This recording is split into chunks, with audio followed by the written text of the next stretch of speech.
And what I'm going to show you is just an overview of the different parts of the team report.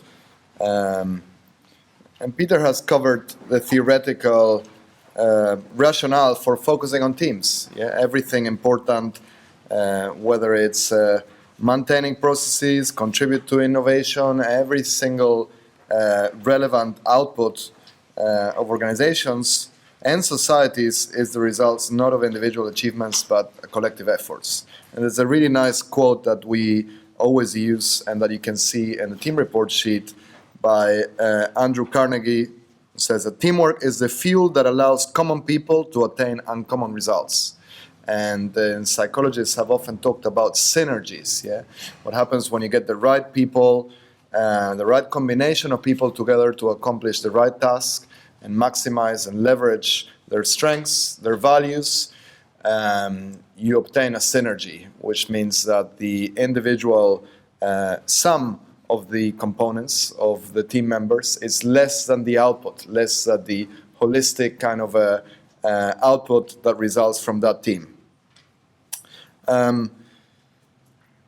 So I'm going to show you an example of an output of how a team report would look for a few members. And what you have in this sheet is the different components of the report, which you can see are directly aligned with the three main Hogan tools. And therefore, we use the same colors for that purpose. So in yellow, you have the implications or the bits that relate to the bright side of the individuals and the teams, or their competence or potential, and that's based on the HPI section.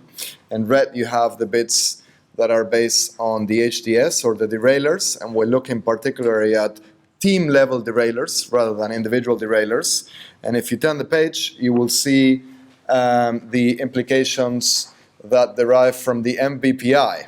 And it's an extensive literature in psychology that says that one of the critical 2 points that you need to address if you want to build high-performing teams is to ensure that there is a certain degree of diversity and complementarity concerning the styles, the bright and dark side characteristics of the teams, but that the values are quite homogeneous and more or less aligned. Or at least you don't want to have fully incompatible or opposite values, because then it will be hard to motivate people, then they will have conflicting interests, conflicting agendas, and so forth. So a team report provides an overview or a snapshot of the strengths or the bright side of teams. So in this case, for example, based on this team, fairly high adjustment scores, fairly high sociability, fairly high sensitivity and balance, prudence and inquisitive. This would be the main kind of take-home implications of how the team functions when it's at its best. We also have implications of the derailment elements, so the derailers, the HDS, high scores of team members with specific or particular focus on derailers that are shared. It's interesting that in some cases you can have team members who have especially derailers in different sections, so where some individuals are higher on the moving away cluster, others in the moving against, and others in the kind of dutiful diligent cluster, and that would actually make for quite compatible teamwork or team output. And the way we present the charts, and again the graphs, will change slightly in the next version of the team report, which you might get soon, but this is more or less what they would look like still in terms of the degree to which teams are achieving first the 5 key areas of performance, so the 5 key areas of individual and team roles. So to what extent are individuals here oriented to achieve results? Okay, and the bigger the circle, the bigger the center of the square, the more common results orientation is. So you can see, for example, in this team that they're very result driven. They're not very driven to attain or fulfill relationships. So in other words, the team that is more driven to get ahead than to get along. To what extent are processes respective? To what extent we have an innovation cluster here? So to what extent do team members and the configuration of individuals we have here embrace change, experimentation, risk-taking? Does the team have an innovation-friendly or innovative profile? Okay, and if you're looking at bigger teams or configurations, this would affect almost the microclimate or the culture that you find at the level of teams. And to what extent are they pragmatic?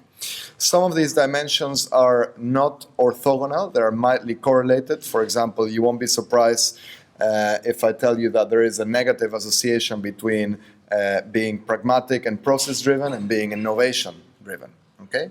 Which mirrors what we find at the individual level. And then to what extent are these derailers manifested?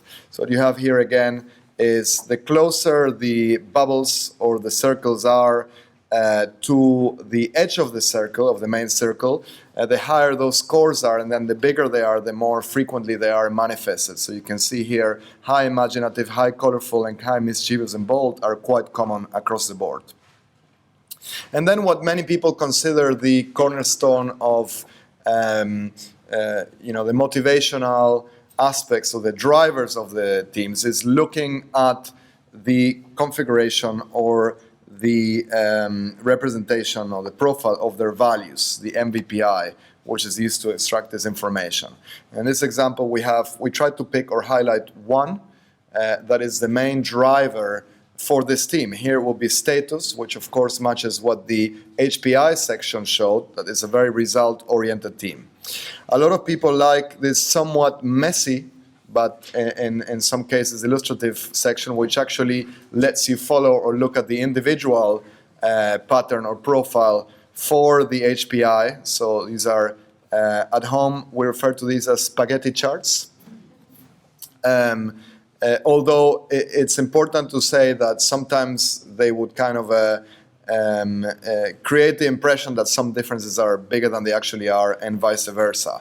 But if you want to, for example, look at specific matches or pairings within the team, this will be quite useful. Not just in terms of the HPI, but also the HDS. In particular, if you have to assign certain tasks to team members, do they have compatible values or not? For example, try putting somebody who is very driven by altruism to work with somebody who is very high on power, somebody who's even high on aesthetics with somebody who's high on science. They will kind of, in some cases, have the potential to complement each other in terms of the thinking styles, but mostly if the scores are very different, or in the same dimension of the MVPI, the scores are at the other extremes, they would have trouble understanding each other and working together.